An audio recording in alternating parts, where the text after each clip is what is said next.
सेडिक्शन या कहे देशद्रोह का कानून भारत को अंग्रेजों की देन है। देश की आजादी के लिए उठने वाली हर आवाज को दबा देने के लिए गोरी सरकार हम भारतीयों के खिलाफ इसका यूज किया करती थी। अब जरा टाइमलाइन समझ लें। जुलाई 2021 सुप्रीम कोर्ट के 4 पूर्व न्यायाधीशों justice Aftab Alam, justice Madan B Lokur, justice Gopal Gonda, justice Deepak Gupta ने यूएपीए और राजद्रोह कानून के दुरुपयोग पर गंभीर चिंता जताते हुए कहा था कि अब इन्हें खत्म करने का समय आ गया है। तब केंद्र की मोदी सरकार ने सुप्रीम कोर्ट में राजद्रोह से संबंधित दंडात्मक कानून यानी आईपीसी की धारा 124A और इसकी वैधता बरकरार रखने के लिए संविधान पीठ के साल 1962 के एक निर्णय का बचाव किया था। केंद्र ने यह कहते हुए कि लगभग 6 दशकों से यह कानून बना हुआ है, इसके दुरुपयोग के उदाहरण कभी भी इसके पुनर्विचार का कारण नहीं हो सकते। दरअसल सुप्रीम कोर्ट ने राजद्रोह के मामलों में सभी कार्यवाहियों पर बुधवार को रोक लगा दिया है और केंद्र व राज्यों को निर्देशित किया गया है, हिदायत दी गई है, जब तक सरकार औपनिवेशिक युग के इस कानून पर फिर से गौर नहीं कर लेती तब तक राजद्रोह के आरोप में कोई नई एफआईआर ना दर्ज की जाए।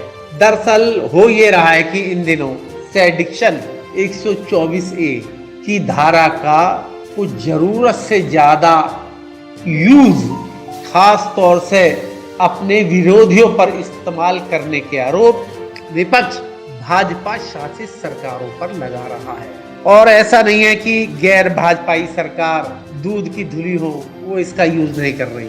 महाराष्ट्र की उद्धव सरकार ने इसी मामले को लेकर या इसी कानून को आधार बनाकर नवनीत राणा और उनके मियां को जेल भेज दिया था। खैर वो चर्चा कभी और। अब आते हैं मुख्य बात पर। केंद्र सरकार ने कहा कि उसने उचित फोरम द्वारा राजद्रोह संबंधित कानून का अध्ययन और उस पर पुनर्विचार कराने का फैसला किया है।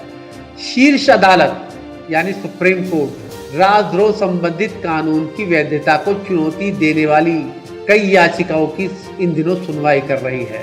राजद्रोह कानून उन आरोपों के बीच विवाद का केंद्र में रहा है जिसमें कहा गया है कि विभिन्न सरकारों द्वारा राजनीतिक दुश्मनी निपटाने के लिए इस कानून का हथियार की तरह इस्तेमाल किया जा रहा है। इन आरोपों ने सीजेआई यानी चीफ जस्टिस ऑफ इंडिया को यह पूछने के लिए प्रेरित किया कि क्या स्वतंत्रता सेनानियों को दबाने के लिए इस्तेमाल किए जाने वाले इस औपनिवेशिक युग के यानी ब्रिटिश काल के कानून की आजादी के 75 साल बाद भी जरूरत है। औपनिवेश काल के विवादास्पद राजद्रोह कानून यानी भारतीय दंड संहिता आईपीसी की धारा 124A के तहत देश में साल 2014 से 2019 के बीच कुल 326 मामले दर्ज किए गए हैं। ये सरकारी आंकड़े बता रहा हूं मैं आपको। इनमें सिर्फ 6 लोगों को दोषी ठहराया गया है।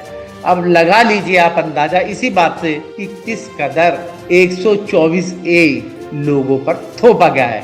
वहीं दूसरी ओर अधिकारियों ने बताया कि दर्ज मामलों में से 141 मामलों में आरोप पत्र चार्जशीट दाखिल किए गए, जबकि 6 साल की अवधि में केवल 6 लोगों को अपराध के लिए दोषी करार दिया गया है।